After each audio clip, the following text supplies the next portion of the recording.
Kunja Bihari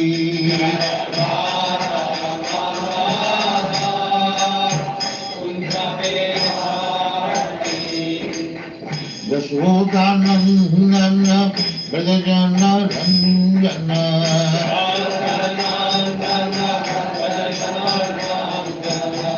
Yashodanandana Brajajana Ranjana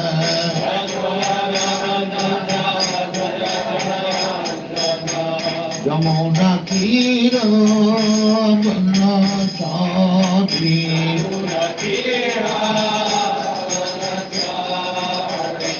Yamuna Tira Banachari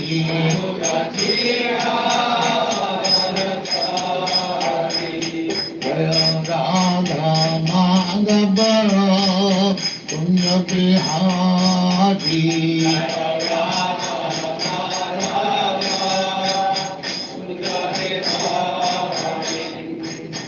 Gopi Jana Vallabha Girivaradhari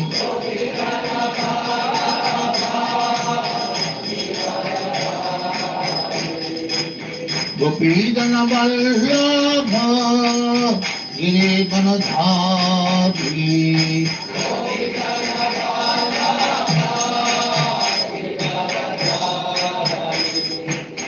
Yashodanandana Brajajana Ranjana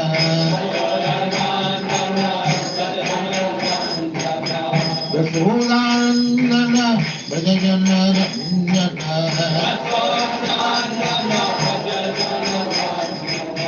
Yamuna Tiro Brahmachari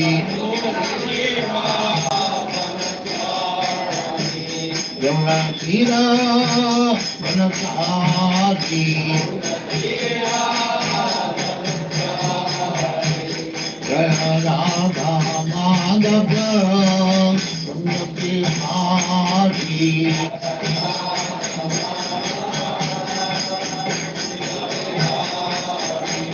Jaya Radha Madhava Kunja Bihari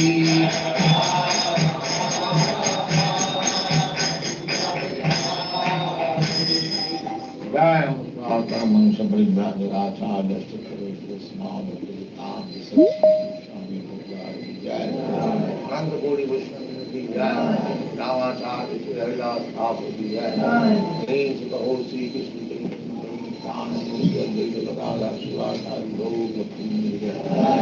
Sri Radha Krishna Bhogavna Sam Kanda Radha Vrindavan Dham Ki Jai Navadip Dham Ki Jai Ganga Mai Ki Jai Jamuna Mai Ki Jai Guru Dwarka Dham Ki Jai Swami Bhaktivinoda Ki Jai All glories to that All glories to that Thank you very much.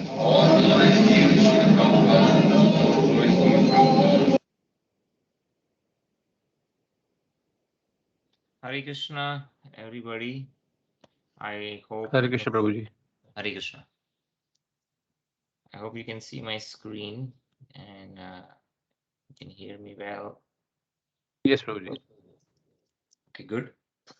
So we'll continue our discussion on chapter 4 of Bhagavad Gita titled Transcendental Knowledge. Last time we completed through verse 14, if I remember it right, which was, there is no work that affects me, nor do I aspire for fruits of action. One who understands this truth about me also does not become entangled in fruitive reactions of work. So we'll continue with verse number 15 today. Before that, I'm just curious to know, are you able to see my video? Yes, Prabhuji. You are, okay. Because I have two screens and then, But it's not the same as before where you had a split screen and half was video, half was. right. Now your video is just like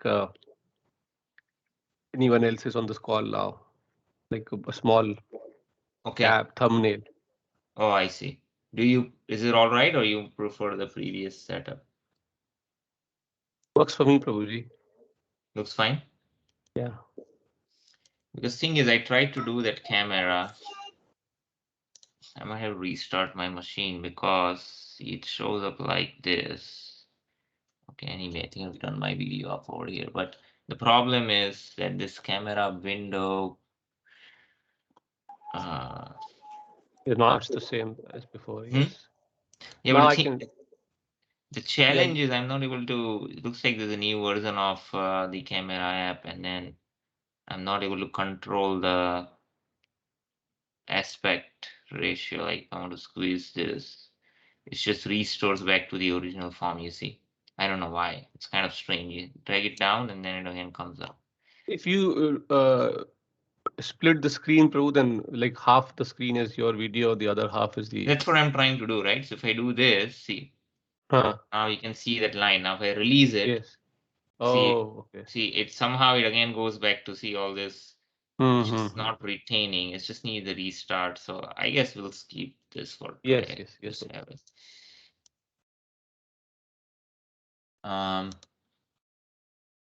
Okay. So I think we can get started. Just a sec.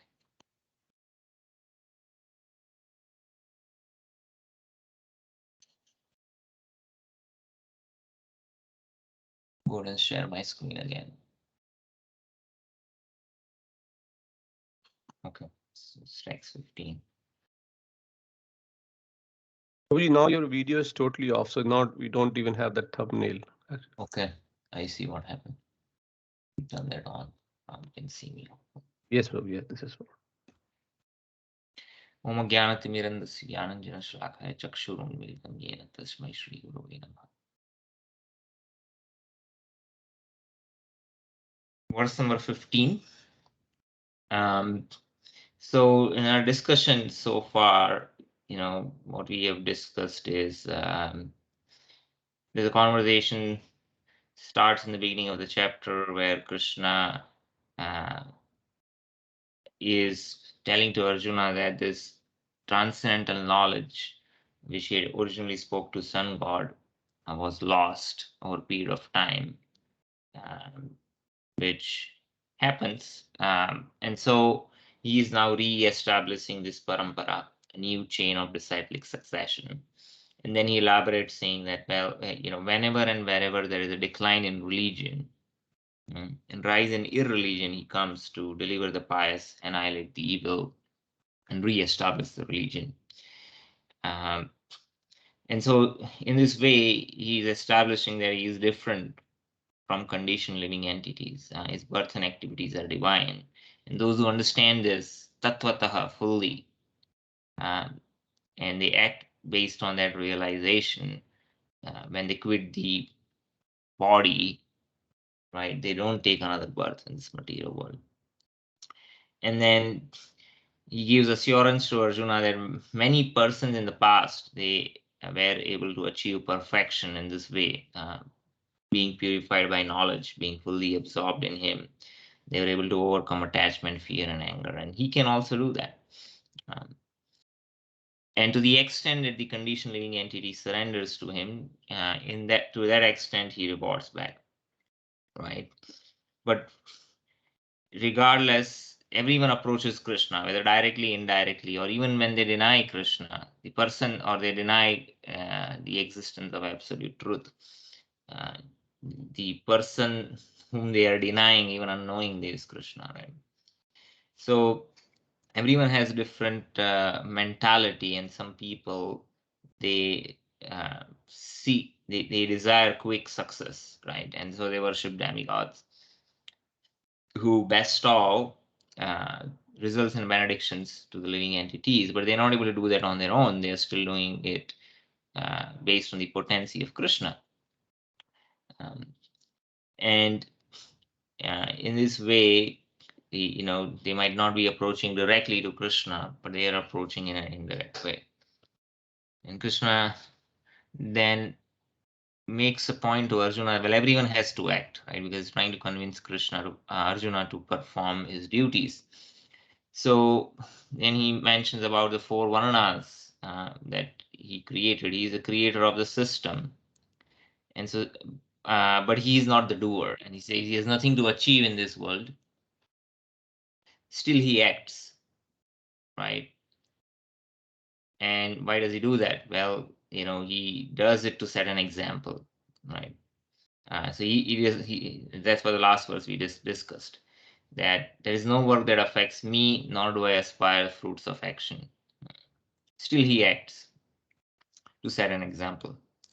So the important point is that we have to understand, sometimes people might get confused in the sense, oh, well, Krishna is also doing this. That means he's just like me, right? He is also working. Uh, he's involved in different activities, but he's not trying to achieve something like the way we are trying to achieve, right? He's just doing it to set an example. So when we have that realization, when you understand how Krishna is acting, since he's beyond the modes of the nature, he's not affected by the fruits or the reactions of the work. And having understood that, we realize that we are part and parcel of Krishna. We are also spirit souls. And we have nothing to do in this material world. And when we act on that platform, then we also don't get engaged in fruitive reactions. It's not a theoretical understanding, but we adjust our life and our consciousness based on that understanding, and we act accordingly. And in that fashion, we don't get fruitive reactions of the work. It's not simply by theoretically knowing that we are free from those fruitive reactions. But when we understand, we try to imbibe those values, right? Because ultimately we are qualitatively same as God. So though we are quantitatively very minute and are prone to be overcome by the three modes of nature, by the powerful material energy, to the extent that we associate ourselves with the Supreme Spirit, we acquire the similar qualities. So by meditating on Krishna, by reading about his pastime, by understanding his transcendental nature, which is described elaborately in Srimad Bhagavatam, Nityam Bhagavata Sevaya, by constantly reading, regularly reading Srimad Bhagavatam, we understand the divine characteristics of Krishna and his devotees. The Srimad Bhagavatam is full of pastimes of devotees of Krishna, how they are able to overcome the powerful material energy, how they are always fixed in devotional service to Krishna. Prahlad Maharaj, Dhruva, there are so many stories. Bharat Maharaj, right? And even in lower species of life like Gajendra, who got liberated. So each of these, you can think of them as case studies of the theory that we are studying in Bhagavad Gita. Right? So when we act on that platform and we meditate on Krishna, we acquire similar qualities. We become godlike. And then, by acting in that fashion, we can be free from fruitive reactions. Okay. So let's continue with today's verse number 15. That was a quick recap of the discussion so far. Evam gyatva kritam karma purverapi mumukshubhihi kuru karmeva tasmatvam purve purvataram kritam.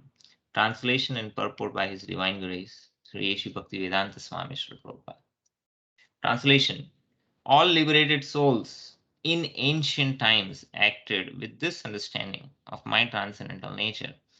Therefore, you should perform your duty following their footsteps. So here's the point, right? If you just read the previous verse, somebody might incorrectly conclude that you just understand that Krishna is not implicated in the fruitive reactions of the work because he has nothing to aspire for. Just by that theoretical understanding, one can be free from the fruitive reaction because I have understood it. Well, that's not a theoretical understanding, right? So in the next verse, we get that idea here. Krishna is saying that the liberated souls, they did not just have a theoretical understanding. They acted with that understanding of his transcendental nature, right?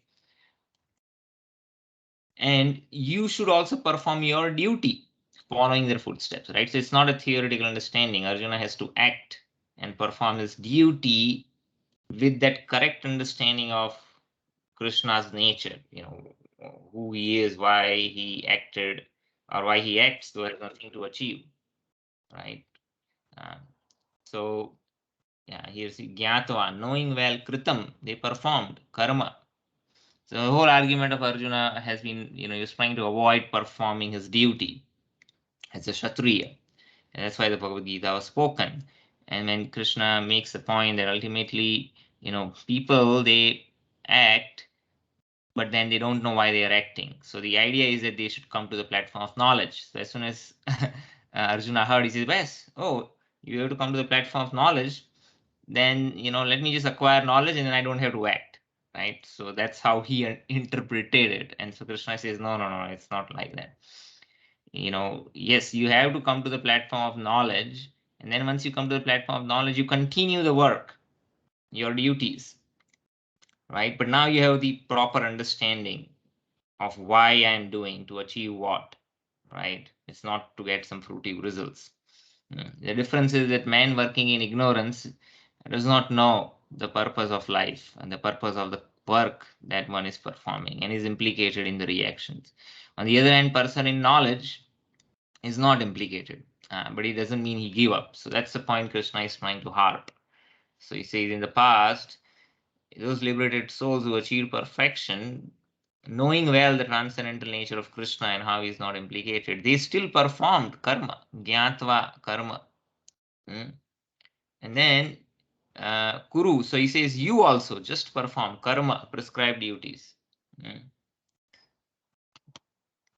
Just like your predecessors, purvaihi, purvataram in ancient times, kritam, as they perform, right? So the action in Krishna consciousness. So it's not simply a theoretical understanding. So in the purport, Srila Prabhupada mentions there are two classes of men. Some of them are full of polluted material things within their hearts, and some of them are materially free. So see, what matters in difference in consciousness. So not that we stop acting, but we act in proper consciousness. Krishna consciousness is equally beneficial for both of these persons. Those who are full of dirty things can take to the line of Krishna consciousness for gradual cleansing process, following the regulative principles of devotional service. So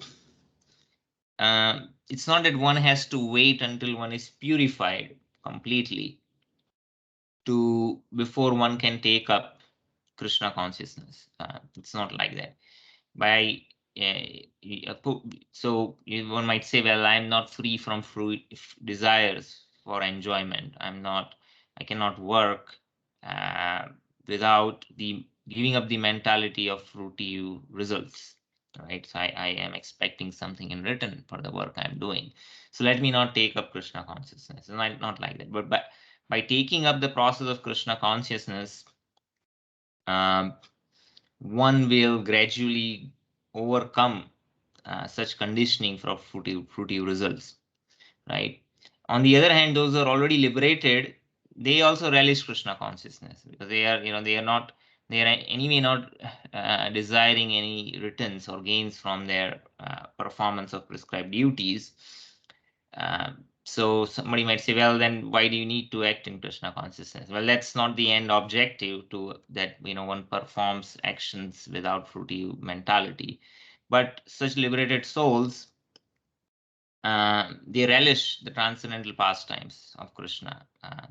They are self-satisfied. And so for them, though they don't require any cleansing, it's still relishable. So you even think of an example where somebody is hungry. And then when they go and have some nice meal, the hunger is satisfied, right? Because they were so hungry, and then they enjoy the taste of the delicious meal that was prepared. That is the second gain that they get, and the third one is the body is nourished, right?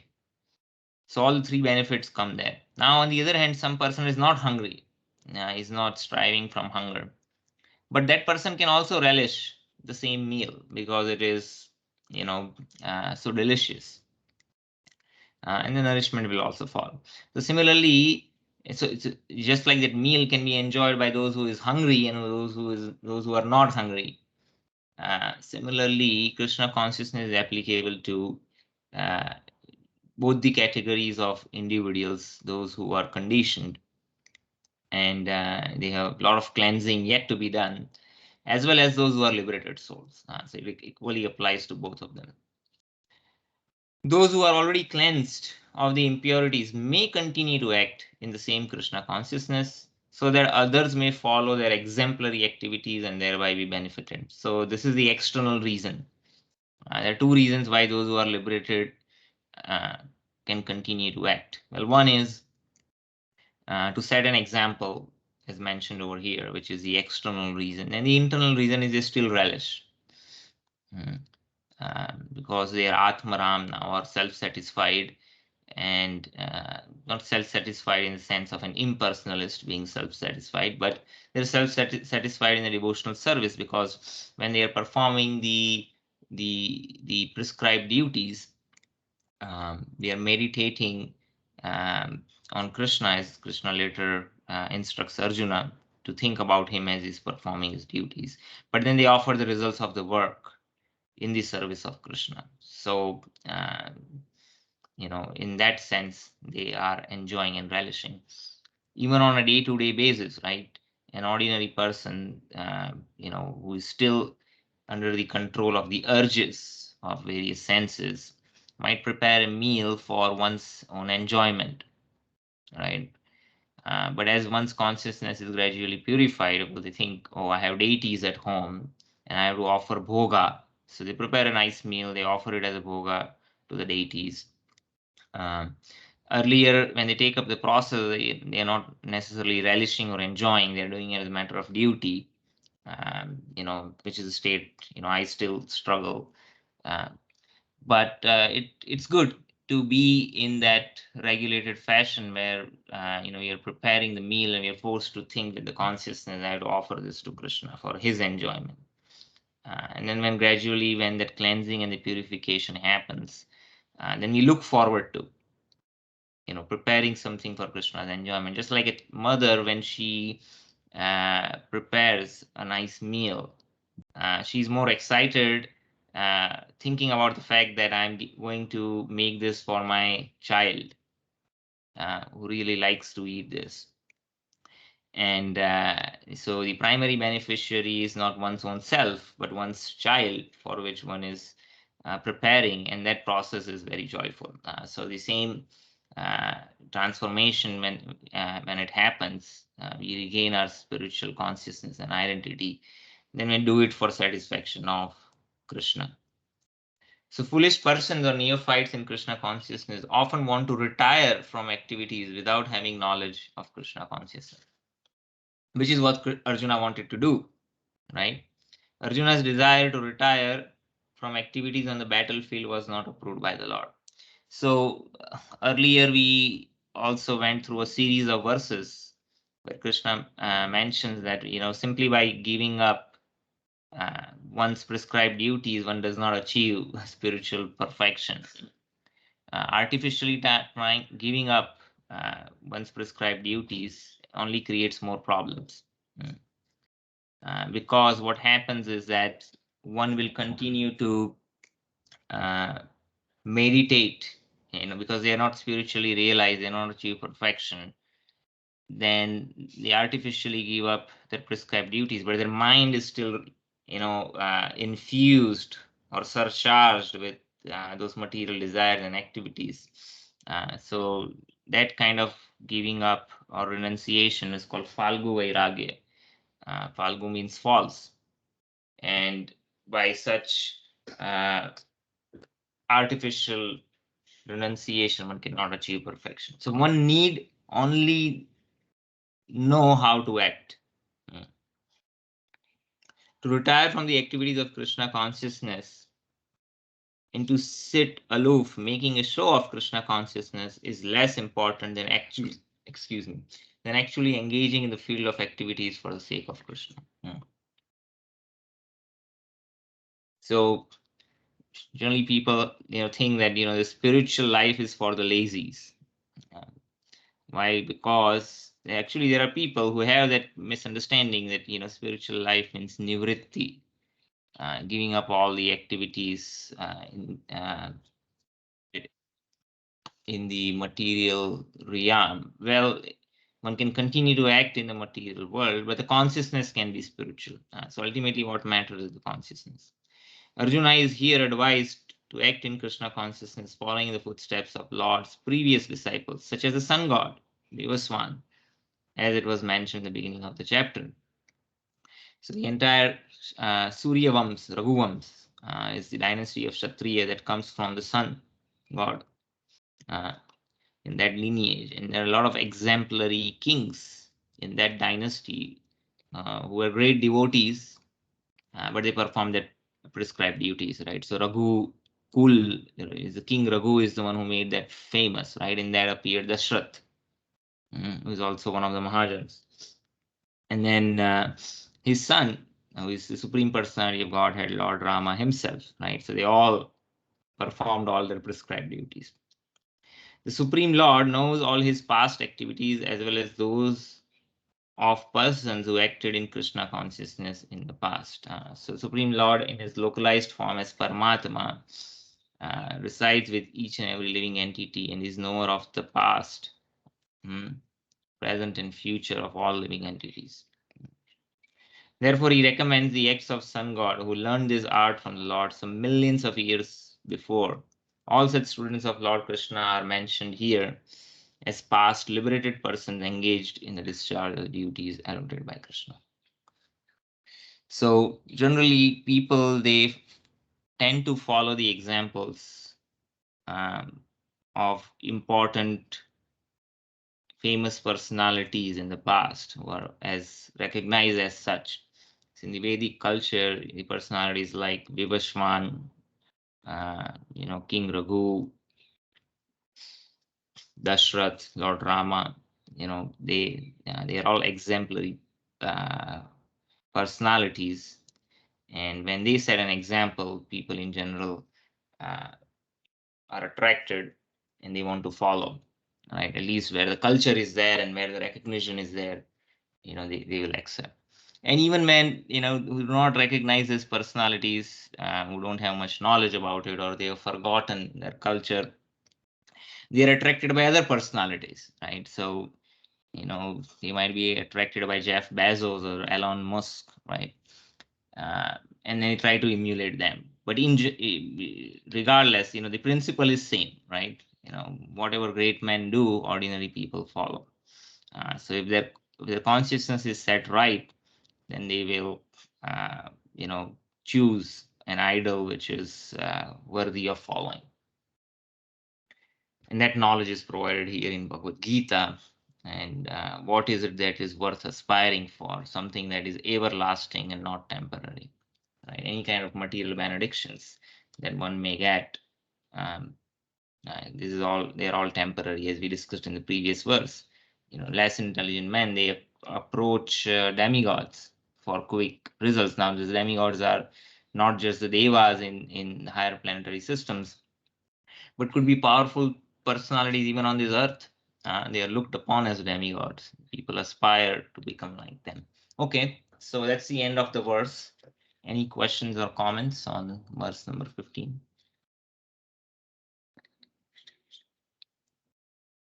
Okay, move on to the next verse.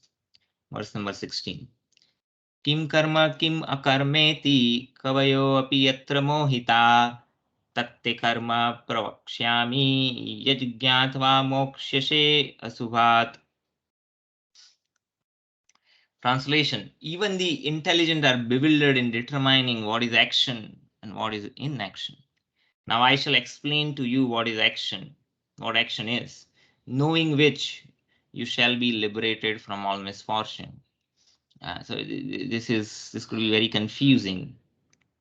Generally, when people think about action, they think of action in terms of physical activity, right? Where one performs what appears externally, right? And if somebody is just sitting idly and doing nothing, then that they construe as inaction. So that's one level of understanding. But beyond the physical body, right, or under the physical body is a subtle body comprising of mind, intelligence, and ego. So that you cannot see, you cannot perceive it, but it is there.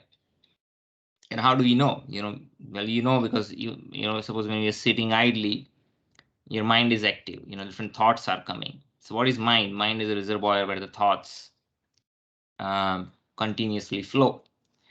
And then we all have realization that we have ability to discriminate, right? So when thought comes in your mind, and either we accept it or reject it, right?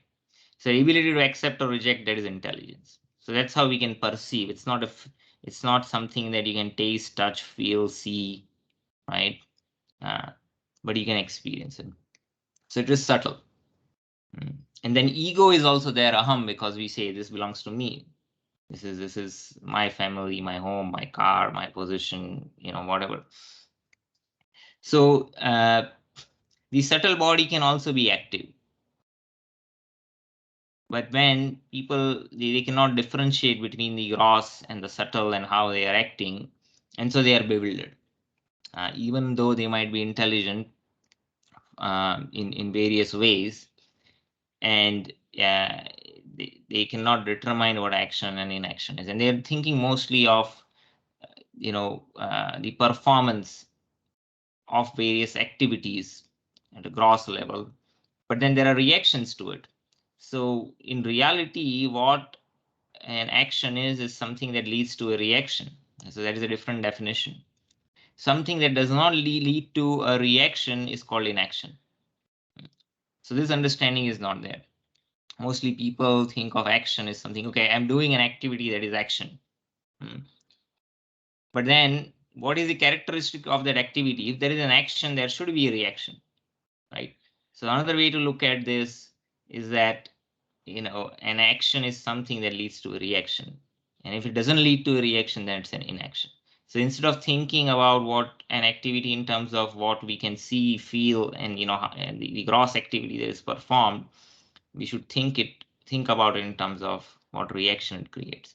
So that is what Krishna will explain now in some of the subsequent verses. So action in Krishna consciousness has to be executed in accord with the examples of previous bona fide devotees. So as Krishna alluded in the previous verse, he said, when many have achieved perfection, you can also achieve perfection in that way. So we have to understand what is action and inaction from the perspective of those previous devotees who achieved perfection. Why such action should not be independent will be explained in the text to follow, which is the current verses. Okay, this was recommended in the 15th verse. Prabhupada is referring to the previous verse where Krishna was telling Arjuna, you follow the example of the previous devotees. To act in Krishna consciousness, one has to follow the leadership of authorized persons who are in the line of disciplic succession, as explained in the beginning of this chapter. The system of Krishna consciousness was first narrated to Sun God. The Sun God explained it to his son Manu, who is the father of mankind. So the word Manava comes from Manu. The descendants of Manu are called Manava. The descendants of Brigu are called Bhargava, right?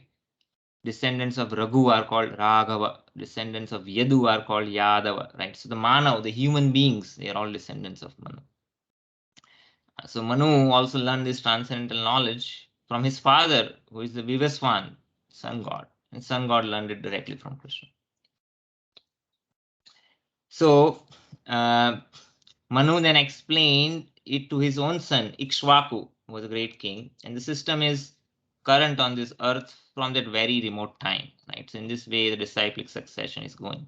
Therefore, one has to follow in the footsteps of previous authorities in the line of disciplic succession. Otherwise, we'll all come with our own speculative interpretation of this knowledge. But when we learn it in a succession of those who have themselves learned it in the same hierarchy, there's no question of misinterpretation, right? We get the essence or the real substance. Otherwise, even the most intelligent men will be bewildered regarding the standard actions of Krishna consciousness. So the language also has its own limitations. But when we hear from people who are actually practicing it, then we can observe their life, their behavior, their character, and then we see how they are applying in their life. And that is what we can emulate. Otherwise, a book, anyone can read a book, but you won't capture the essence, how to apply in our life. And so the disciplic succession gives us an opportunity to see how this was done in the previous ages and how it is still being done in the present age. There might be some adjustments in application according to time, place, circumstances, but touching when we see others who are practicing this, then we can learn from them, right? Otherwise, we'll be bewildered. For this reason, the Lord decided to instruct Arjuna in Krishna consciousness directly. Because of direct instruction of Lord to Arjuna, anyone who follows in the footsteps of Arjuna is certainly not bewildered. So it's a new line of disciplic succession that Krishna established, right? And then we see after Bhagavad Gita being heard by Arjuna how he acted, right? And so that provides us lessons for us to apply in our own life. It is said that one cannot ascertain the ways of religion simply by imperfect experimental knowledge. So we just discussed that. So there are a couple of words Srila Prabhupada uses over here. There's imperfect and experimental knowledge. So the knowledge can be acquired by many different means. Some of the three categories that are described in the scriptures is one is pratyaksha pramana. So any knowledge we ask for proof, pramana, right? So what is one proof? Well, one is pratyaksha pramana. I saw it, I experienced it, direct experience. That is one way of acquiring knowledge. And then anuman. The next is anuman or estimation. That could be where suppose you don't have direct experience of something or you have limited experience of something, and then you make analogies or you extrapolate. And he says, just if I'm sitting over here, then suppose I hear a sound of airplane that is passing. Now I did not see the airplane, but from my past experience, I can relate to, well, this sound relates to that of an airplane, and I can make an estimation. Well, it must be an airplane. Now, theoretically, it's possible that somebody is playing, watching a movie or something in my neighborhood, and the volume's pretty high, right? And the sound, that is coming through it is of an airplane passing, and I might mistake that as a real airplane passing. Sometimes it happens, and people watch TV. In the TV, the phone is ringing, and then and they might think, oh, it's my phone that's ringing, because they all have like similar ringtones. So it is imperfect. You can make an estimation, but that estimation could be correct, could be incorrect, right? And so that is one limitation. And even if there is a direct experience, our senses are limited in the sense that our for eyes, for instance, can be subjected to optical illusion. The perception of the taste could also be misleading. Suppose if I have the Indian gooseberry amla and then I drink water, the water appears sweet. So it's my direct experience that this water is very sweet, but the water is not sweet, but sense perception has been, affected or biased because of something else that I just ate. Eyes have their own limitation. I have to wear glasses, or even if I have perfect vision, there is a limited range of frequencies within which I can see things. Same thing with sound. I can only hear sound within certain limited frequencies. And that could be overcome by instruments that we use, telescopes, binoculars, glasses. You can use different kind of machines for capturing sound, but they also have a range beyond which they don't operate. So in this way,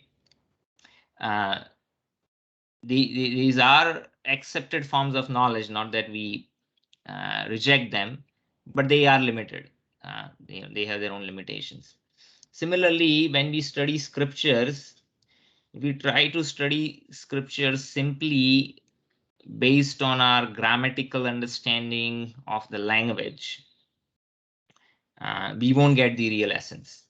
So many people have read Bhagavad Gita, but they come to conclusions which might be, which are actually completely in contradiction of what Krishna is presenting. After reading Bhagavad Gita, they would conclude that, oh, Krishna is just a historical personality, and he shared this knowledge. Though the entire Bhagavad Gita and a lot of places, Krishna's position is clearly mentioned, like here in this chapter, right? Krishna is saying that my birth and activities are divine, but they don't accept it, right? So they don't get the real import of the verses. So that is imperfect experimental knowledge. So just by lexicographical understanding and interpretation of Bhagavad Gita, one cannot understand it. So why did Krishna spoke Bhagavad Gita to Arjuna?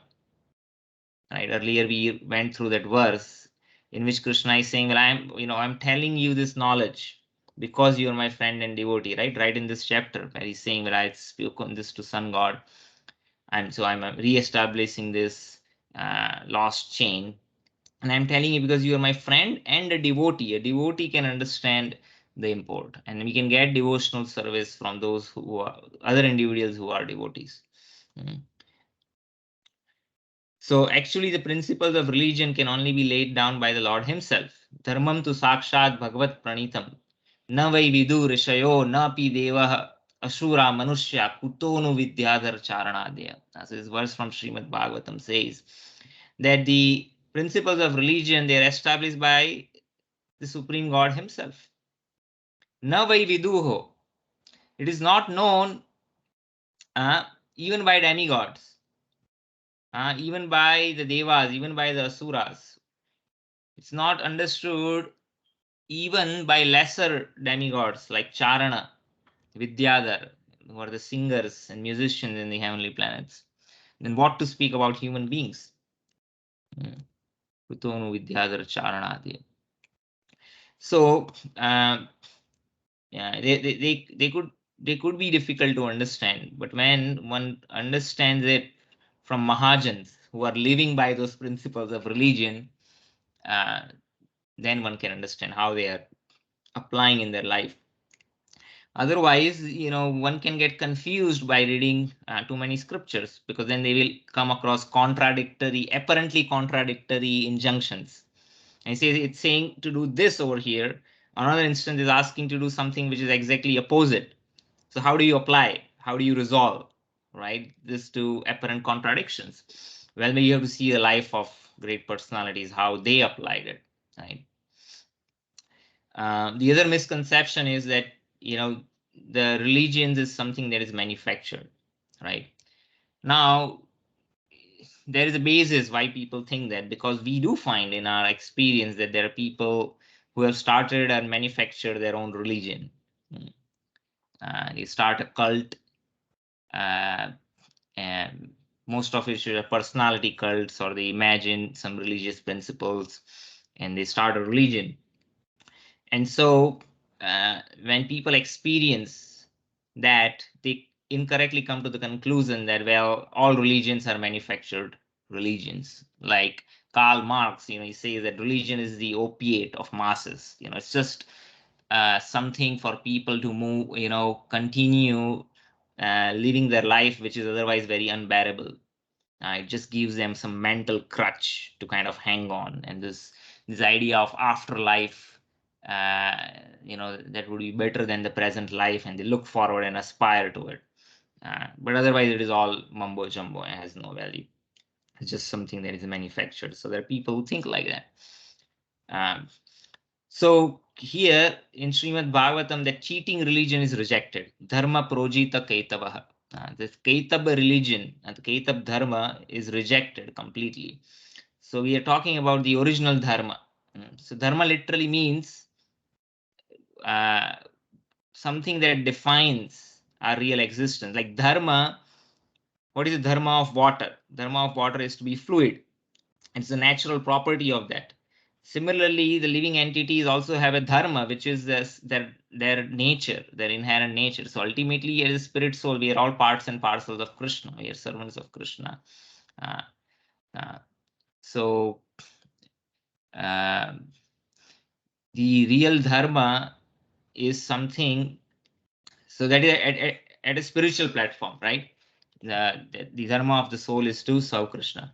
But even when the soul acquires a particular kind of a body, right, especially in the human form, then the dharma is defined based on the samskaras, because based on the samskaras, one is forced to act in a certain way. The Chatur Varnas that we talked about earlier in this chapter, Brahmana, Kshatriya, Vaishya, Shudra, when one is born in that particular family and they receive the samskaras, mental impressions, uh, in the same family culture, they develop that samskara, they are forced to act in that way. Right? Like a Kshatriya, you cannot resist fighting. If there is an injustice happening, then as if being forced by one's nature, he is going to stand up for the right cause. So in that sense, also dharma, that is varna dharma. So it's not something that is imagined. We are all impelled to act according to our nature. And then the highest dharma is to service, and service to the Supreme Personality of Godhead. Another place Srila Prabhupada explains that you cannot find anyone in this whole world who is not engaged in the service of someone else. So you can think, and not only human beings, even in animal, you see animal life, they have offsprings or children, and or their uh, let's take a pack of dogs, for instance, or a pride of lionesses, right? So they operate in a society, and they serve each other, they help each other out. So that's found even in an animal life. So the principle of service is everywhere. Even those who are evil or criminals, and, they have their own society and their family, and the idea of service, is there everywhere. So the propensity to serve is something very natural. So then that becomes the dharma, right? So this dharma is there. Uh, Dharma is what defines one's existence or one's nature. So no one can manufacture a religious principle by imperfect speculation. So that is Ketava Dharma. That has no value. So one must follow the footsteps of the great authorities like Brahma, Shiva, Narada, Manu, the Kumaras, Kapila, Prahlad, Bhishma, Sukdev Goswami, Yamraj, Janak, and Bali Maharaj. So there are 12 Mahajans, which are authorities when it comes to the matter of religious principles, which is described in Srimad Bhagavatam. This is English translation of a verse that is quoted by Yamraj in his instructions to Yamaduta in the beginning of the 6th canto. In the story of Ajamil, where Ajamil was very sinful all his life, in the end of his life, he chanted the name of Narayana and he was fully liberated. And he did not have to go to hell. And the Yamadutas were surprised. They said, well, how is this possible? Because Vishnu Dutas came and they stopped the Yamadutas from taking the soul of Ajamil away. And so went to Yamraj and said, we thought that you are the greatest authority. There was no one above you. Who are these individuals who came and stopped us? And then Yamraj gives them spiritual instructions and he speaks at length. And then in that, later on, he quotes this verse. So he says that, there are 12 authorities who are accepted as the knower of true dharma or religion. So these are 12 authorities. Swayambhu, Narada, Sambhu, Kumaro, Kapila, Manu, Prahlado, Janako, Bhishmo, Balir, Vaiyasaki, Vayam. So those 12 Mahajans are mentioned. And here Krishna is also referring that, as he referred in the previous verse, you have to follow the examples of those who achieved perfection in the past. And by that, following in their footsteps, learning how they applied it in their life, you can also apply in your life and achieve perfection. By mental speculation, one cannot ascertain what is religion or self-realization. Therefore, out of causeless mercy to his devotees, the Lord explains directly to Arjuna what action is, what inaction is. Only action performed in Krishna consciousness can deliver a person from the entanglement of material existence. So we'll learn in detail in the next verse what action is and what inaction is. Right? Any questions on this particular verse?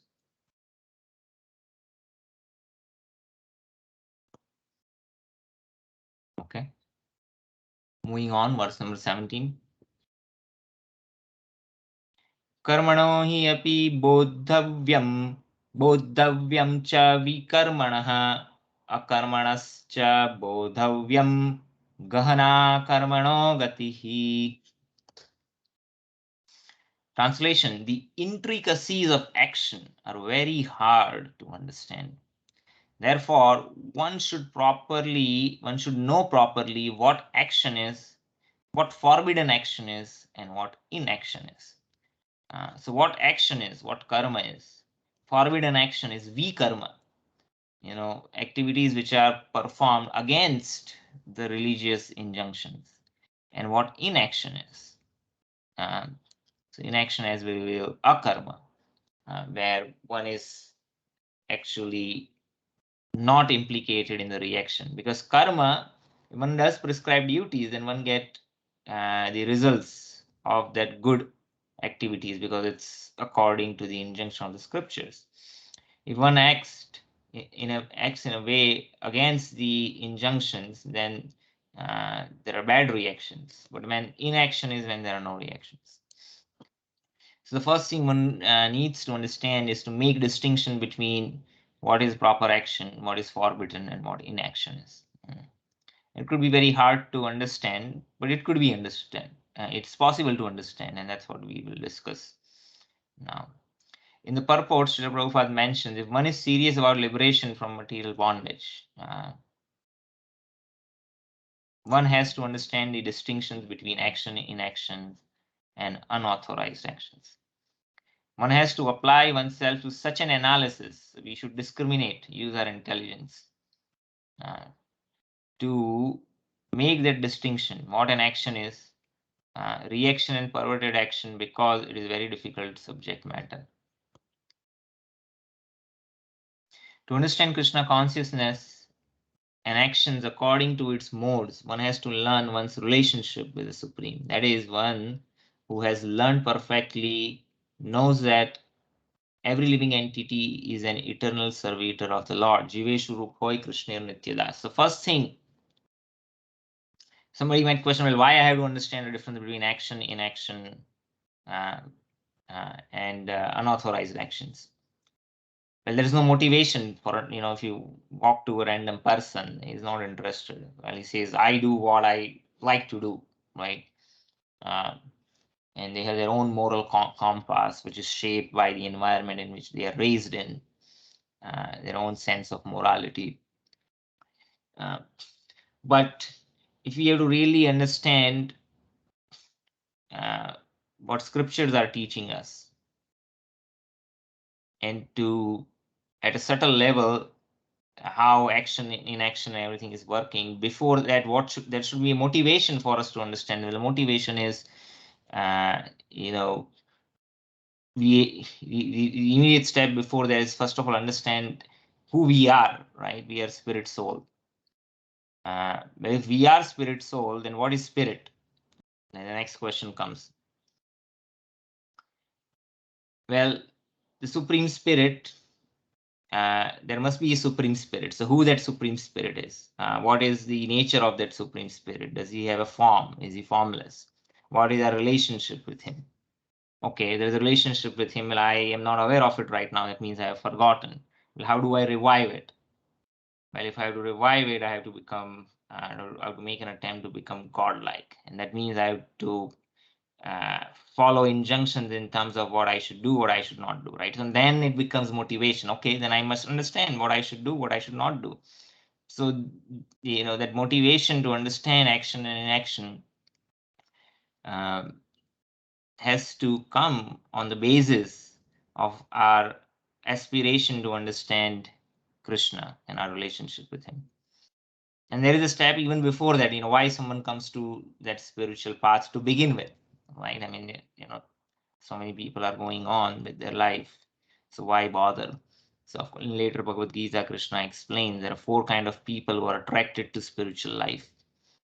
Those who have some material anxiety, those who are curious, those who want to gain something material, and then those who are seeking liberation, right? So there has to be some motivation. So again, there are series of steps need to happen before one comes to the platform of that. I want to understand what action and what inaction is, from those who really know, not based on my own mental speculation, which would lead to an imperfect conclusion or an incorrect conclusion. So when one understands that one's relationship with Krishna is that of being a part and parcel and a servant, where the service is very blissful, just like a mother is happy to serve one's child. And based on that understanding, then one wants to understand, well, how I should act, right? And consequently, one has to act in Krishna consciousness. So the entire Bhagavad Gita is directed towards this conclusion.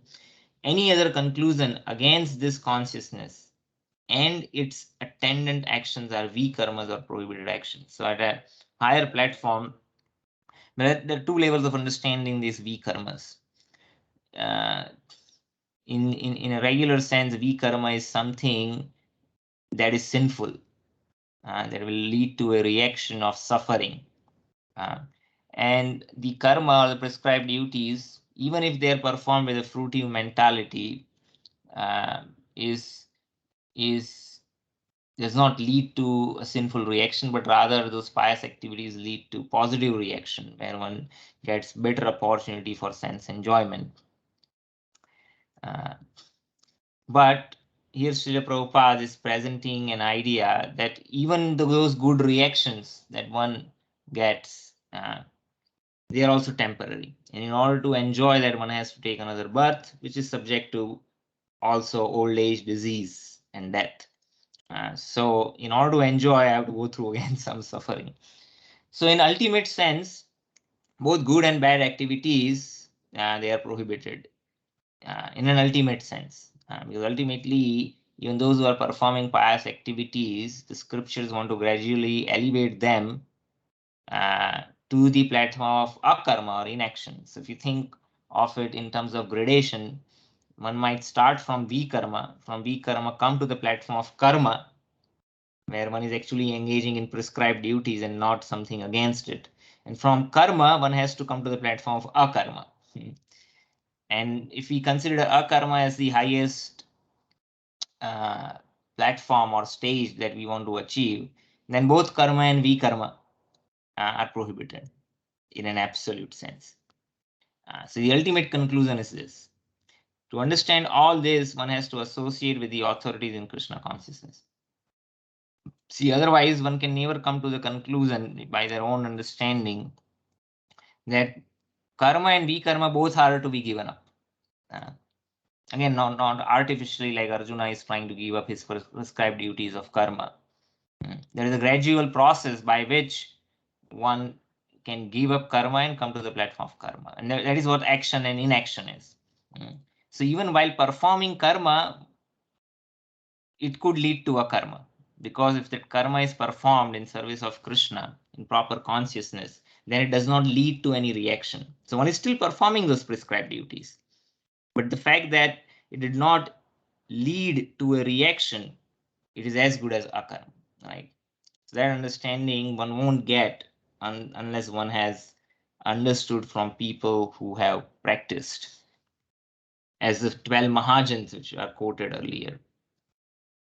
So in this way, one can learn the secret from those who are practicing. This is as good as learning from the Lord directly. Otherwise, even the most intelligent persons will be bewildered, which is what Krishna is saying. They are very hard to understand otherwise. We'll take a pause over here. Any questions on this particular verse?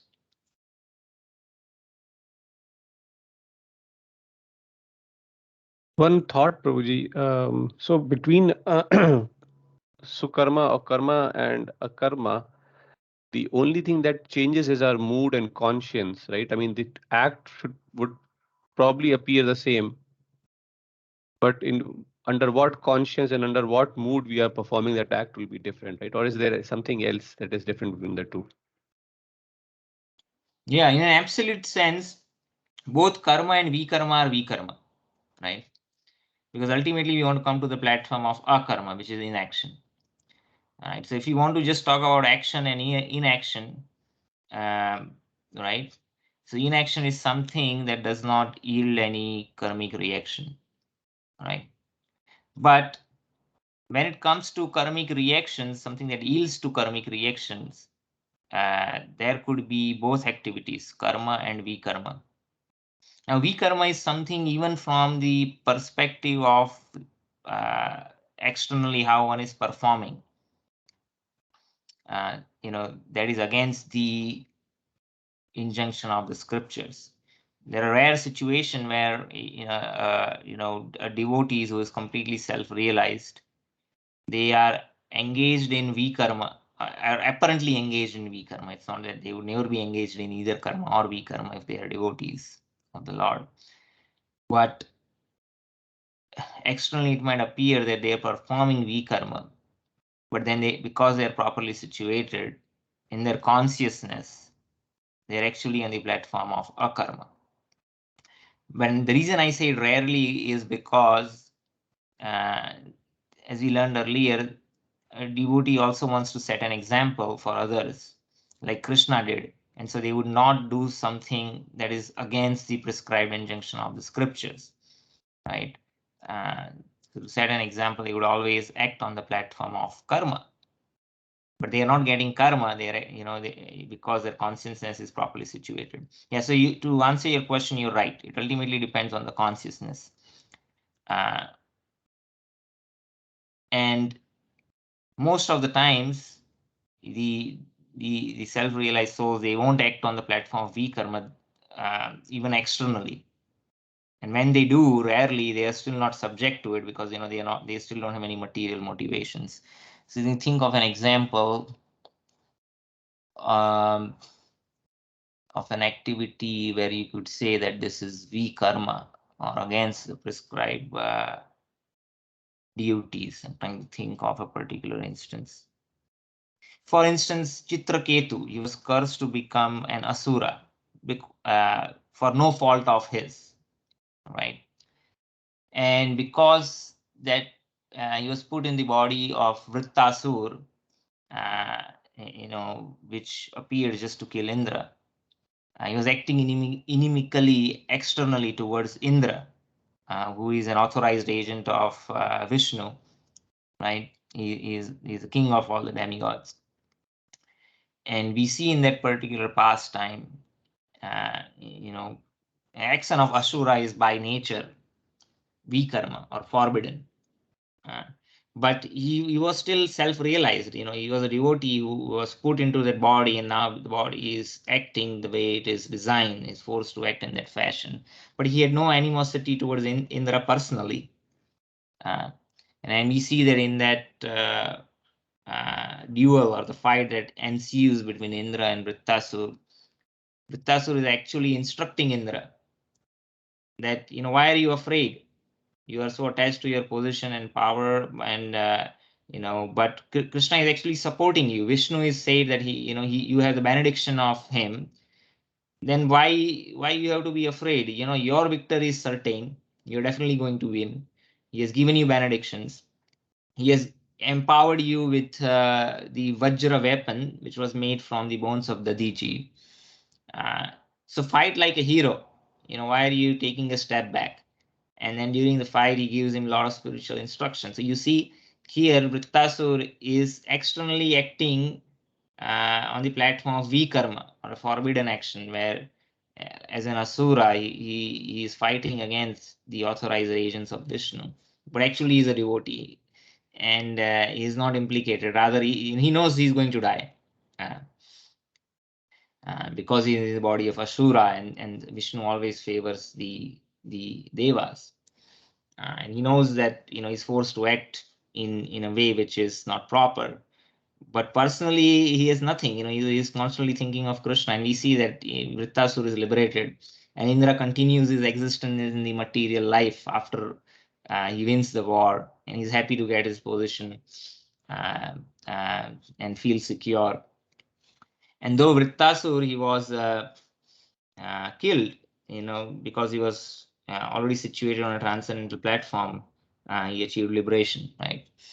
There are many examples. Bali Maharaj, also born in a family of Asur, and then Vishnu comes and apparently chastises him, and he says, "You are a thief. You said you promised me 3 steps of land, but you cannot fulfill it. Just in 2 steps, I covered the whole universe." And then he chastises and insults him from an external perspective. Because Bali Maharaj had again overcome all the devas, he had captured the kingdom of Indra. So Vishnu always supports the devas, but Bali is a devotee, right? And he had actually stopped all the sacrifices for the enjoyment of the devas, because on the earthly planets, when people perform different sacrifices, those are not properly situated. They think, oh, the demigods are the beneficiary. And Bali, being a devotee, he is the grandson of Prahlad, who is also born in a family of Asura, but a great devotee. So when he stopped the performance of prescribed duties of performing the sacrifices, right? Now the Vedas says that sacrifice have to be performed, and he stopped it. So externally, it appears that it is against the injunction of the scriptures, right? He is standing for adharma. He says you cannot perform sacrifices by which demigods are benefited, because the devas and asuras are always inimical. But if you see, Bali Maharaj did not have that consciousness, because his consciousness, Vishnu is actually the enjoyer of all the sacrifices. So why should demigods enjoy it, right? So his consciousness internally was different. He was not inimical towards Vishnu. He was inimical towards the false sense of prestige that the devas had assumed. And because of that because he had a proper understanding, he stopped such sacrifices. He overpowered the devas. He captured. He was able to win that war against Indra, and he was actually ruling over the heavenly planets. And then Vishnu had to come and help the devas secure the heaven that Asuras had captured. So externally, Bali Maharaj was acting on the platform of Vikarma, but he was actually situated on Akarma, because what happens when Vishnu puts his third step on the top of on the head of Bali, he is forced down to the lower planetary system, right? In there, Vishnu gives him where is it, Sutal, right?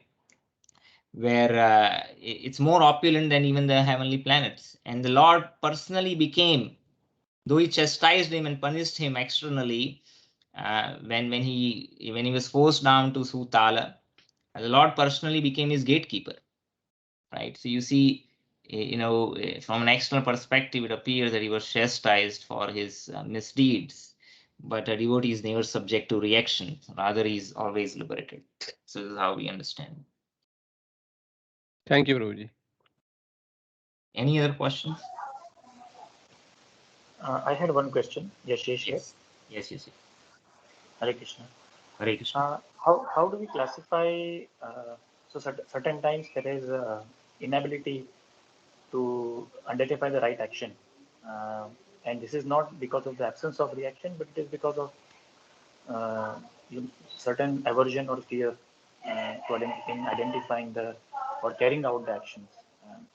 Does it come under vikarma or akarma? Because reaction is there. At the same time, this is not a perverted act actually made, but there can be consequences of not acting. At the same time, it is not reactionless. Yeah, so you're saying externally it's an inaction, you're not acting on it. But then the fact that one did not act on it led to some implications, right? Yes. Yeah, and then that implication might not necessarily be favorable, right? It's a very good question.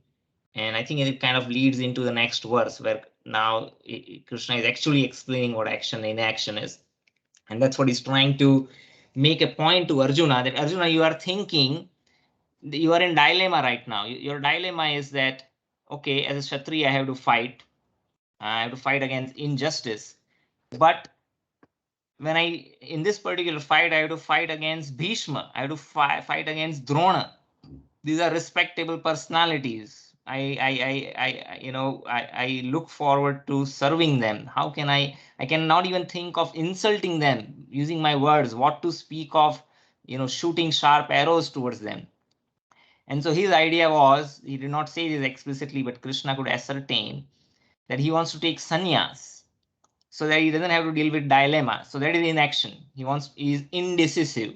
He doesn't want to decide. He say, okay, so if I don't act, then I don't have to worry about it, right? It's I can somehow I won't accrue the sin of guru hatya, killing my master, my guru. I won't accrue the sin of killing my grandfather, who is one of the 12 Mahajans. In the previous verse we read Bhishma. Bhishma is one of the 12 authorities of religion. So his idea was this inaction. By doing this inaction, I will be free. Right? If I don't act, then I don't have to worry about it, right? So I'm somehow not implicated. And that's what Krishna is trying to explain him, and he'll make it clear in the next verse. Why the reason why he's trying to explain the difference between action and inaction is trying to tell Arjuna that it's no. It's not that because you would not act, you will be free. What you think inaction is actually action. You think you will take an sannyas, you won't be implicated. Actually, you will be implicated because you have given up your prescribed duties as a Kshatriya. And you're acting out of your own intelligence. You're not taking direct instructions from me. You're giving up your prescribed duties. So what was the basis for Arjuna to even think?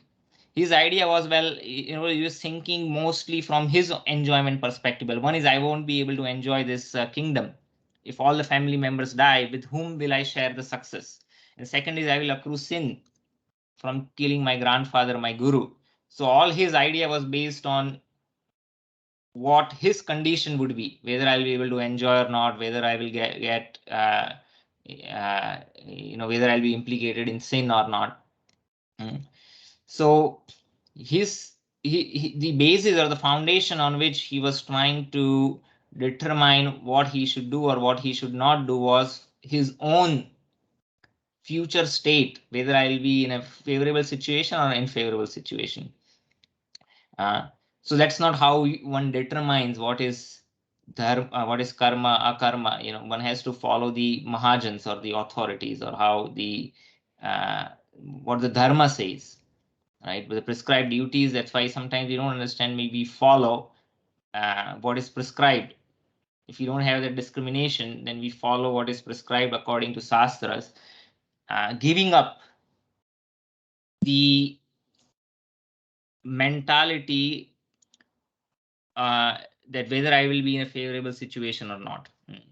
Rather, one should do it as a sense of duty for the satisfaction of the Lord, even if apparently it's not favorable for oneself. And for that, one has to understand what those prescribed duties are. Well, those are described in the Shastras. So action is important, even if one is put into unfavorable situation. Like, and many, even on a material platform, there are companies who recognize this. For instance, at Amazon over here, they have this principle of what is it called?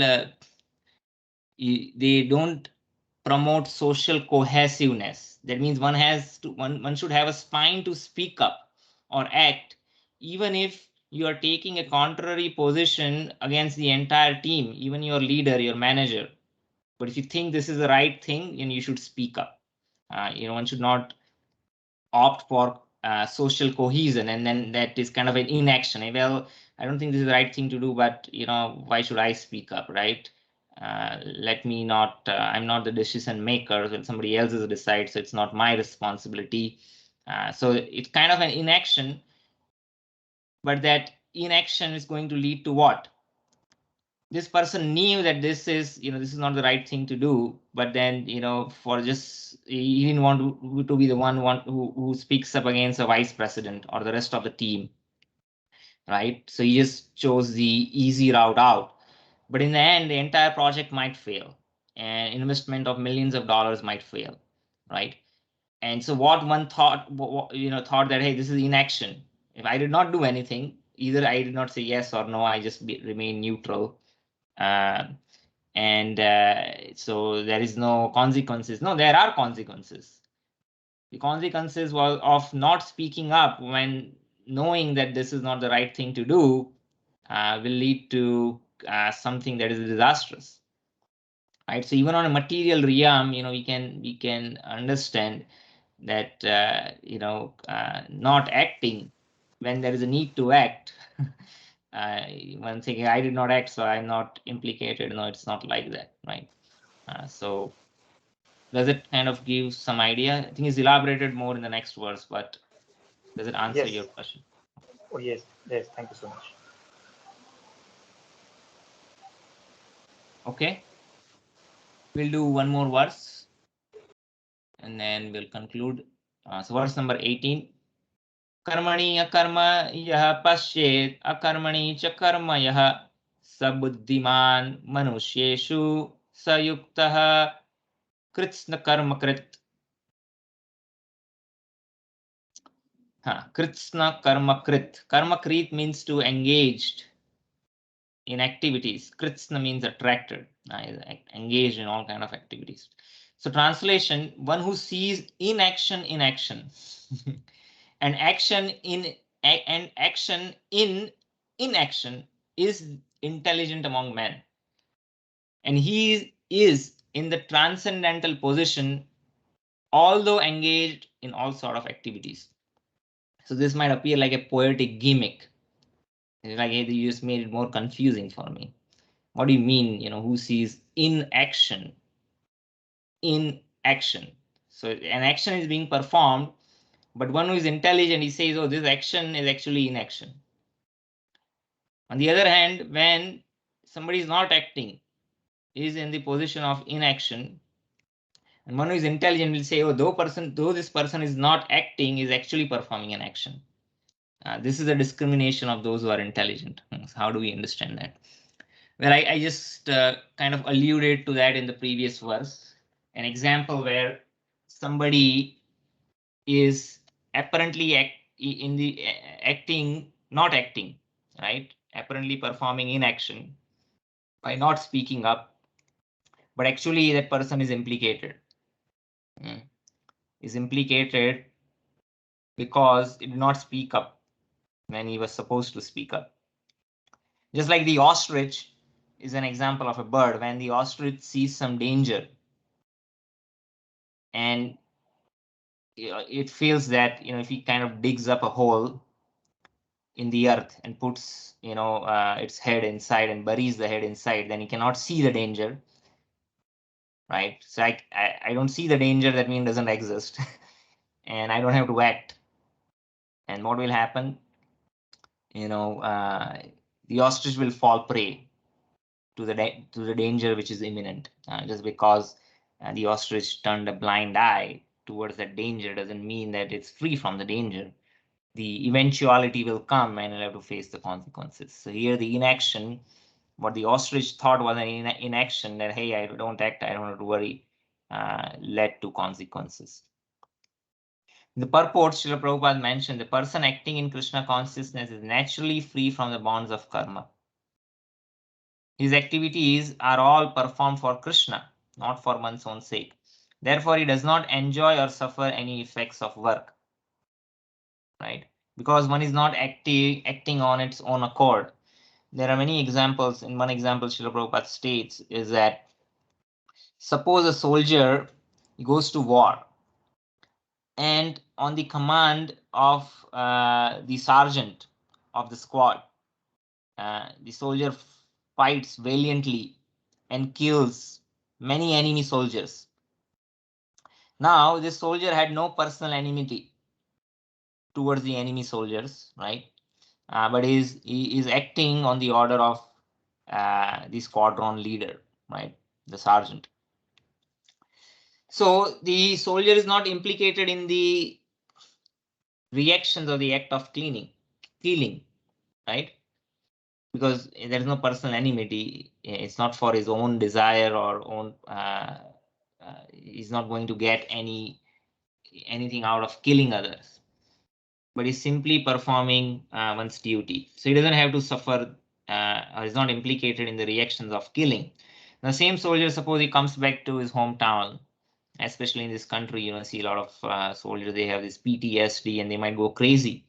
They all have access to weapons and they go out on mass shooting. So the soldier now does that. The same soldier who was not implicated in killing earlier is now implicated in killing, because now you'll be arrested because he's acting on its own accord. He's not engaged in one's prescribed duties. He will be tried and he will be imprisoned. So when we are acting under the authority of Krishna or a bona fide representative, not doing something for our own satisfaction, but as a sacrifice. The soldier earlier, when he was fighting the enemy, is not a sacrifice. He is putting his own life in danger for a higher purpose. Similarly, when we perform our prescribed duties not for enjoyment, our own enjoyment, but for satisfaction of Vishnu as a yajna, then we are not implicated. So we offer the results of such work in the service of Krishna. In this way, we become free. Consequently, a devotee, consequently, one who is intelligent in human society, even though engaged in all sort of activity, even though he's engaged in all sort of activities for Krishna. Oh, sorry, I misread it. Saying that the person who is actually intelligent is engaged in all sort of activities for Krishna. And there are two meanings to this. But one is mostly that person is engaged in the prescribed duties, not that he does engage in vikarma. But in rare cases, like we see Bali Maharaj, Vrittasur, they are put into certain situation. They might be apparently engaged in even vikarma, but because their consciousness is properly situated, they are not implicated. But more, so those are exceptions when they are engaged even in vikarma. So here, the reason why it says all sorts of activities is even those are included. But those exceptions should not be a rule. That doesn't mean, say I'm a devotee, I can do any kind of nonsense. And we imagine that, we are situated on a liberated platform. So that is not recommended. But the point is that what as it applies to us is that we perform our prescribed duties according to dharma, according to the morality prescribed in those prescribed in the scriptures, but we don't do it with a fruitive mentality. We do it as a sense of duty for satisfaction of Krishna. We offer the results of those work to Krishna, then we are not implicated. Just like I go and I'm running a business. I run a business, I make tons of money, but I pay my taxes. Right? When I pay my taxes, then I'm not implicated. So this is all white. I might be making millions of dollars, but it's all in white. In India, we have this white money and black money. The idea is there. On the other hand, if I'm not paying my taxes, then I'm implicated. Right? Even if I'm doing a genuine, I'm doing karma. I'm not doing vikarma. Even if I'm running a business which is a legal business, I have license to do that business, right? It's a bona fide business. It's an approved venture. by the government authorities, but I did not pay the taxes, so now I'm implicated. The tax department, or in America we have the IRS, you might come in and will penalize it, could be criminal penalties. So similarly, even if we are doing prescribed duties as per the scriptures, but we are doing it for our own enjoyment, not a secondary enjoyment. We offer first to Krishna the results, and the remnants we partake as prasad. Just like in the material world, we earn the income, we are the secondary enjoyers. Who is the primary enjoyer? The government. Even before the pay comes to your bank account, the salary, the tax is already deducted, right? So you already offered the bhoga to the government, and you're taking the remnants. So the same principle, you can think of it then you have the remaining money, you use it. You're not implicated. You might have millions of dollars. You can say, oh, this is the taxes I filed. Although I might have millions of dollars, I paid my taxes. So then one is not implicated. So similar concept applies. So though one is doing an action, one is not implicated, and in that sense, that action is inaction. So akarma means without reaction to work. See, this is the real definition of akarma. Arjuna thought akarma means I don't act. I take sannyas, I go to the forest, I sit. I don't have to fight. I don't have to worry about, killing my guru, my grandfather. This is akarma. Krishna is saying, no, that is not akarma, Baba. Akarma means without reaction to work. So what you are thinking of doing, taking sannyas and sitting below a tree, that is not akarma. That is vikarma. Why is it vikarma? Because you are given up your prescribed duty. Your prescribed duty says you have to fight. You are a kshatriya. You are acting against that injunction, so that is vikarma, and this vikarma is going to lead to reaction. The impersonalist ceases fruitive activities out of fear, and so that the resultant action may not be a stumbling block on the path of self-realization. But the personalist knows rightly his position as the eternal servitor of the personality of Godhead. So here Srila Prabhupada applies the same concept of those who have the personal understanding of God and the impersonal understanding of God. What is the difference?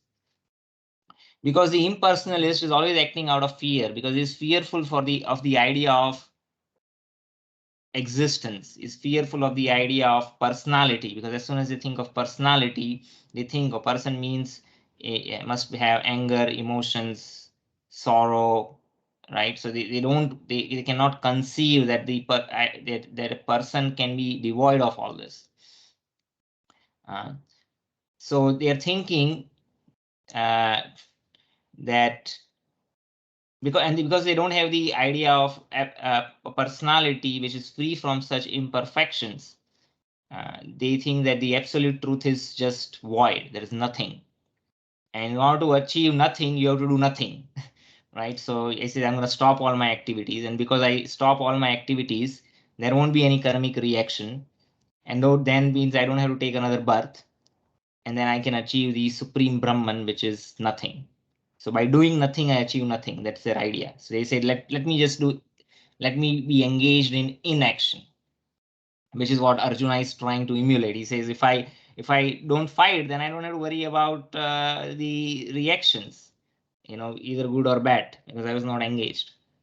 So that's the same idea. So the Arjuna had the same idea that the impersonalists have.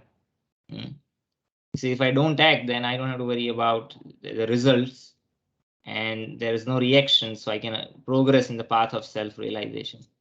But those who are personalists or devotees, they know rightly that no, my position is to be eternal servant of God, and I have to act on that platform. And as long as I act on that platform, I am not implicated, because I'm not acting on my own accord. Just like the soldier who is fighting on the orders of the squadron leader is not implicated in killing. He might kill hundreds of enemy soldiers. A person who might be making billions of dollars and is paying the taxes because he thinks, no, I am a citizen of my country. I am a servant. I have to contribute to the economy. I have to pay my taxes so that it can be used for the social good. Is acting on it. It's not acting on its own accord. right? And is not implicated. Similarly, a devotee thinks, oh, no, I am not the enjoyer. Krishna is the enjoyer. It is meant for the service of Krishna, and one is not implicated. A mother is so keen on cooking, not to for her own enjoyment, but wants to make something that the child will enjoy. It's very loving and pleasing.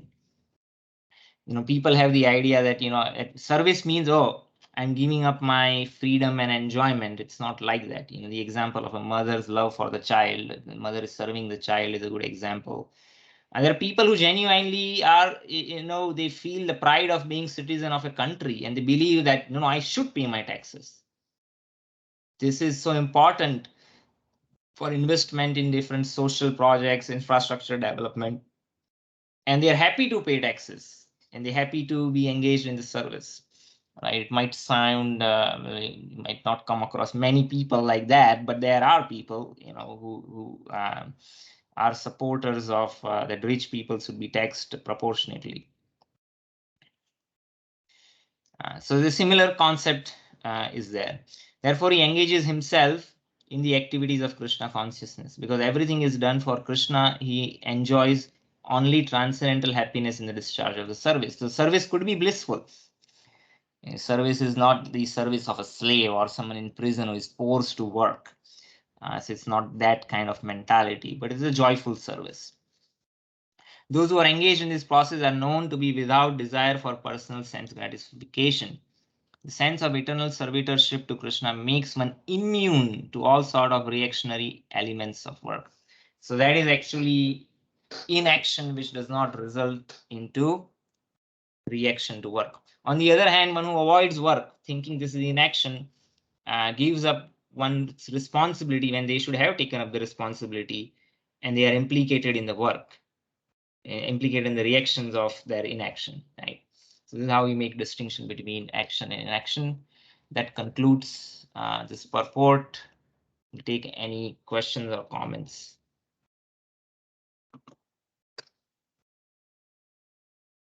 Anyone? Okay. There are no questions. Yes, Kashyap. Yes. So, action and inaction is actually good. I understand saying, I can barely hear you. Okay. Can you hear me? I hear your sound, but it's kind of mumbled up. Can anyone else make out what Kashyap Prabhu is trying to say? Okay, can you hear me now? I Yeah, changed from much Bluetooth better. to normal. Yes. Yeah. Yep. Yeah. So I'm saying seeing action in inaction is actually a bit difficult concept to understand for me.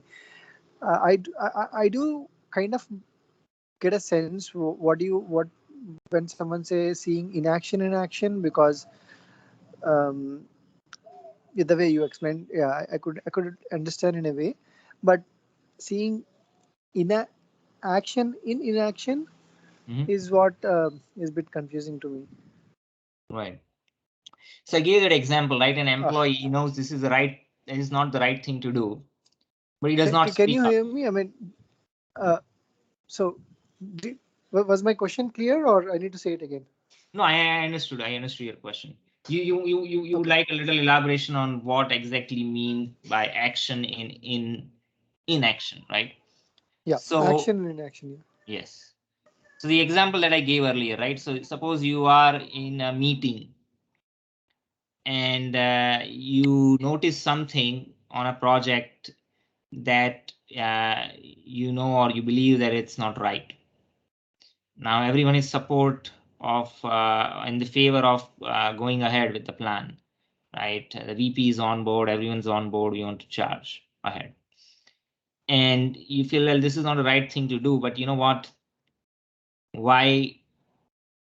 I don't want to bother, bringing this up, because you're feeling, hey, what will happen if I speak up against a VP? It might not be perceived right, or there might be the repercussions. My team members would start hating. And so the peer pressure or the social cohesion, the idea of social cohesion, where you just want to be nice with everyone, and not speak up when there is a need to speak up.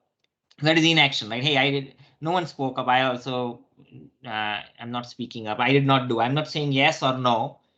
I'm not signing up and saying, yeah, let's go ahead with this, but I did not object either. So, it's not my problem, right? So I'm acting on the platform of inaction. But there are implications. There are implications for you. There's implications for the team, because maybe there was an important, it was very important for you to bring up and say that, hey, we should not proceed with this. It could result in losses of millions of dollars. And in the end, well, you might come and say, hey, you know what? Actually, I thought about this. I had a feeling that this wouldn't have worked. Now, why did you speak up? Right? Like, then they might question you, right? So by not acting, it's not that we can be free from karma when we should be acting. The other thing is, says, okay, the other example that was given is a sannyasi. Suppose Arjuna takes sannyas, right? Because he doesn't want to deal with fighting his guru and grandfather. But he's not completely purified to be acting on the level of a sannyasi, right? And so suppose he takes sannyas, he goes to the forest, but his mind is still surcharged with material activities.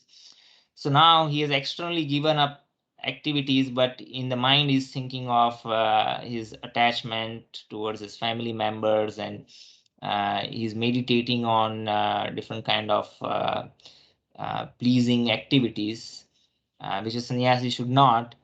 Then, as we learned earlier, it's called a pretender, right? In the beginning of the 3rd chapter, Krishna says that one who gives up work, but his senses are still, his mind is still meditating on sense objects, is called a pretender, right? And then now he's mentally committing those sense pleasures, and one is implicated. So to give you another example, suppose in the dream, in the night, you have a nightmare, right? You're sleeping, and suppose a tiger attacks me, or if I feel anything, somebody's shooting at me, I feel the pain that I feel actually is no different than the pain I would feel when I'm actually shot, right? Actually, there is no difference. But when you wake up out of shock, and then we realize, oh, this was only a dream, we say, oh, this is only a dream, it's not reality, and we ignore it. But in reality, when we are actually experiencing that pain, it is no different than the actual pain that we are experiencing. The mental activities, it's not, it is same as what we experience in reality. I'll tell you why. Because even what we experience when we are awake, it is through the senses and the mind. Mind is the ultimate cause of happiness and distress. The impulse which triggers the mind could be through the senses, or could be a trigger that arises naturally in the mind, just like in the dream, or even if you're sitting, there is a thought that might just come up in the mind, which you are not deliberating on that thought, but it just awoke, it just arose there. So all the pleasures are or pains are experienced at a mental level. The trigger could be come from a sensual level, or the trigger could come under the effect of time naturally within the mind. So ultimately, what your mind experiences is what matters. So externally, I might take a sannyas in action, but my mind is now deliberating on sense enjoyment. I'm thinking about what I'm missing out, or even in the mind, I'm thinking I'm enjoying this. So that will lead to reaction. Right? So it appears that it's inaction, but one is still engaged on a mental platform, and then such activity will lead to reaction just simply by meditating on it. So according to scripture, there are 3 stages of our illusory experience. One is wakefulness, that is also illusion. Sleeping, swapna, it's also illusion. And there is deep sleep or coma. There are two kinds of comas, but at the end of Brahma's day, all the souls enter the body of Vishnu. We are susupta completely. Or somebody has a severe accident and they go into a coma, but the mind is active. So when we are awake, because the body is active, we think this is not a dream, but this is kind of, we are still living in that illusory experience. It's just that there's an extra layer of what we call wakefulness, but we are still, those triggers from the senses are still going through the mind, and the mind is active even in the deep sleep, even in the coma stage. So we can perform action just from a mental platform, and we are implicated, and that's why that consciousness is important. Why is that someone who is acting on a gross level is still free from the reactions? Because his consciousness is proper. So if consciousness is the essence, then the consciousness is active even if I am not physically acting. And so if I have improper consciousness, even if I stop acting, I'm implicated. Does it make sense?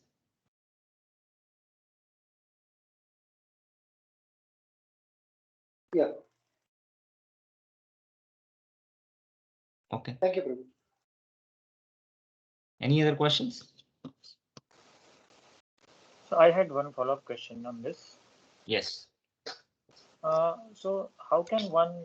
I mean, I know it's a very, it may be a very, not be very straightforward, but how can one overcome using this knowledge of how inaction can be implicating, because it ultimately translates to wrong action, an action which was supposed to be taken but not taken, and it is because of the reactions of fear, or like you mentioned about thinking about whether I'm enjoying this, or thinking about the implications of this on the senses. So how can one set on the path of being free from this and identifying, because sometimes the fact that you are actually committing inaction, I mean inaction which actually is the wrong action in this sense with reaction, is not very obvious, or is not very visible when it's actually in the course of the day or in the course of the activities.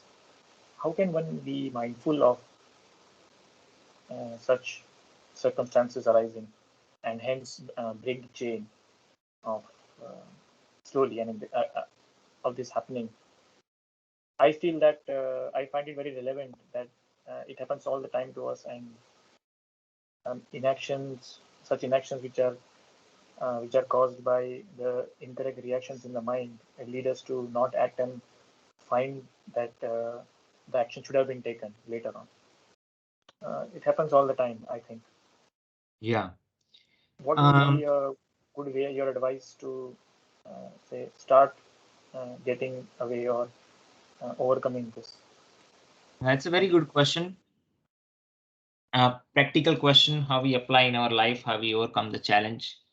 And the framework that I like to use, which can apply to any kind of similar questions where something that is not coming naturally. So when we are already at that realized stage, it becomes our second nature.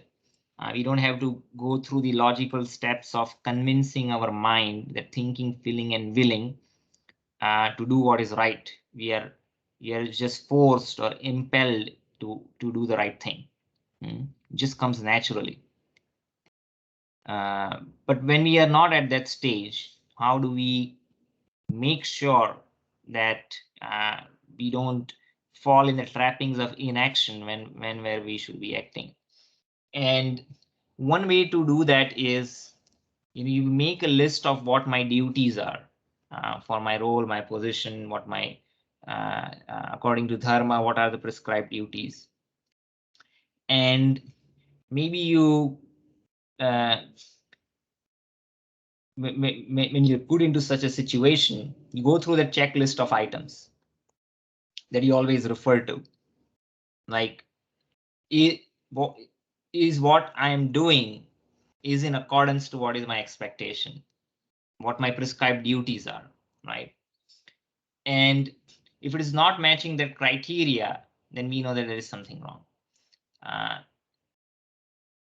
And then we should speak up, right? and we should not be afraid of the consequences, because we should have faith that, well, this is what is expected out of my role, and I should act accordingly. Maybe I'll create friction, my colleagues might not be happy, I might not get a favor, I might miss a promotion, and but when that means I'm willing to take a potential loss, right, for doing the right thing. And the only reason why one might be willing to do that, when one really understands that any gains or losses that we get in this world, they are temporary. They are not going to last forever. Our existence in this realm is also temporary. So one needs to have some level of that spiritual understanding or higher level purpose. And as long as that is there, we can force or train our mind, though it might not come naturally, by maybe going through a checklist of things that is expected to do. And the human resources understands this very well. And what they do is they distill the essence of different responsibilities into core principles. If you work in any organization, they would have, these are our guiding principles, right? Like the Amazon has, say, 14 principles or something. Your organization might also have similar principles. And sometimes people think, well, these principles are, just something that HR does, and it looks nice on your website. But no, there is a value to it. This is the core values by which the organization operates, and the organization wants everyone to inculcate those values. Like one of the values of Amazon is the same, which not many organizations have the spine to speak up, right? No matter whom you are speaking up against. Don't go for social cohesiveness. Don't be buddies. So when we inculcate now, though, and they reiterate those values again and again, many times, they might have to go through a quarterly training, and you go through some exercises, and and many times in companies who have good practices, they, whenever they are doing any action, they create a culture. Whenever they're making decision, they quote that they are acting based on this value or this principle of the organization, right? So not only that one is doing the right thing, but they are quoting, I am doing this based on this principle. And it serves two purposes. One is, one themselves, they consciously feel and are aware that on what value or what principle they are acting. And when they quote all other team members, they also, it reinforces the idea of why this action is being taken, and they also feel like, oh, I should also inculcate that same value. So then that could be very contagious in a good sense, and it creates a good environment in which everyone is empowered and feels, I should speak up. He's speaking it up, and he's quoting on the basis of why he's speaking up. And it might be difficult to change that culture, but everything begins with a small step, and we have to change ourselves before we can change others. So maybe follow a checklist, inculcate the values of the organization, and then you quote on what values you are acting and why that is important to act the way you are acting. And when you provide that reasoning, and then you also feel confident, and all the apprehensions that we have that this won't be perceived right, I won't get the favors, or people will actually respect you for what you are. And even they might think twice before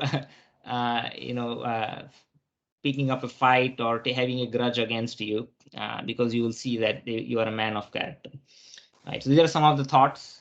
The same thing we can apply in our spiritual life. Okay, actually, there is only one life. Spiritual, you don't have two faces. That is hypocrisy, where we behave certainly for our spiritual practices and then behave differently in our day-to-day dealings. But if we have one single face that we carry everywhere, right? We have our own integrity, and people respect us for having that integrity, right? The same concepts could be applied everywhere. So these are some of the thoughts. I don't know if it answers your question.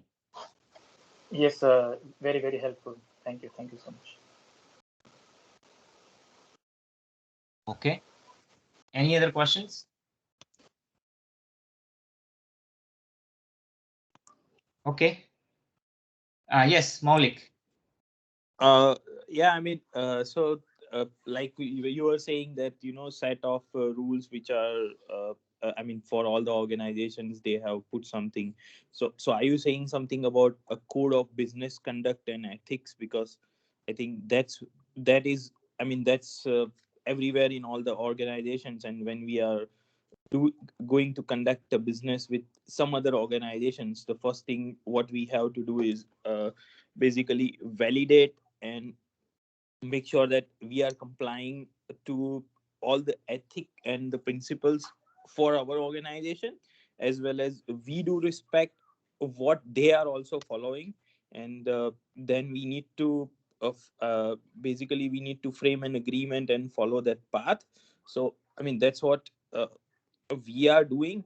But sometimes, there are always shortcuts, and your superiors are also advises that, maybe if you go this way, it is going to take a lot of time in getting the compliance agreement and this and that. So this is the shortest way where you need to follow. And then somehow, in the interest of, I mean time is one thing, and then you have to agree to what he says, and then you just go ahead with this. So I mean, many times it happens that you don't like it, but then you have no choice, and you have, I mean, we need to do it.